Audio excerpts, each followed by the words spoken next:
Former presidential candidate Vivek Ramaswamy is with us. You think Clinton and Obama, their big fundraiser, and them going all in to bail out Joe, will that work? I don't think it's likely to persuade voters, but the reality is it does show, Sean, who is really pulling the strings in the Democratic Party. Joe Biden's cognitive deficits, they're not a bug. They're a feature for the managerial class underneath him, around him, that's really pulling the strings and advancing their puppet. And so right now, I am really glad about how optimistic we can be with the poll numbers that we're seeing, but we cannot be complacent. We know the left. We understand how they behave. They behave like they're in a war. We need to understand and approach this election with the same mentality. So I like what we're seeing, but we can't get complacent. And keep in mind, it's not Joe Biden we need to worry about. It's the machine underneath him propping him up. That's really what we're up against, and that's what I take away from the Obama and Clinton machine involvement. All right, let's talk about where we are and the RFK factor. Now, Team Biden is very aggressively, set up their own little war room to go to battle with RFK Jr.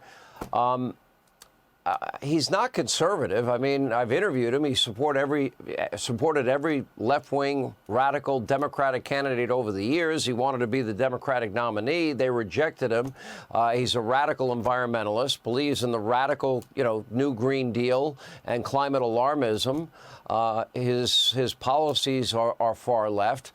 Do you see him getting on the ballot in all 50 states? Do you think the Libertarian Party will take him on? Look, I think the beauty of our country is we have a free system where people are able to have ballot access if they actually meet certain criteria.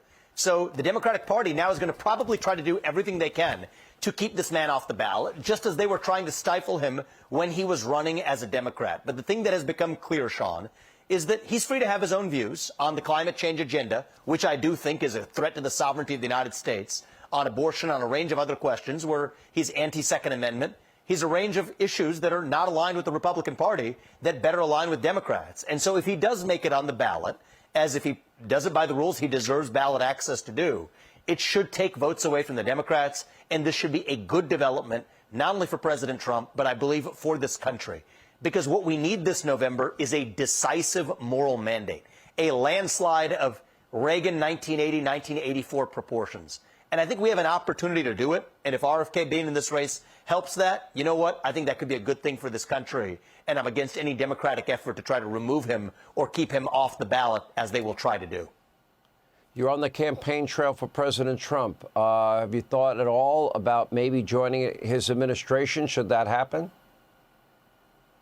Look, I'm laser focused on winning the election this November, Sean. We got to keep in mind, this is still the third, fourth, fifth inning of the process. We can't take our eye off that ball. So my focus has been, how can we help attract the kind of voters that Republicans may not historically have connected with? Young voters across this country who are hungry for direction and purpose, that President Trump will be able to provide with national pride that Joe Biden isn't. You think about even the Asian American community, Indian Americans, many of whom went decisively for Joe Biden, and yet their core values of meritocracy, of free speech, of the American dream, align with the Republican Party of today and Donald Trump's vision for this country. And so I see an opportunity to build a multi-ethnic working-class coalition that defies historical partisan boundaries. We got to keep our eye on the ball and actually win in November. We can't take our eye off and figure out what comes after. Let's deliver victory, and that's how we're going to save this country. Vivek, great to see you. Thank you for joining us. Hey, Sean Hannity here. Hey, click here to subscribe to Fox News YouTube page and catch our hottest interviews and most compelling analysis. You will not get it anywhere else.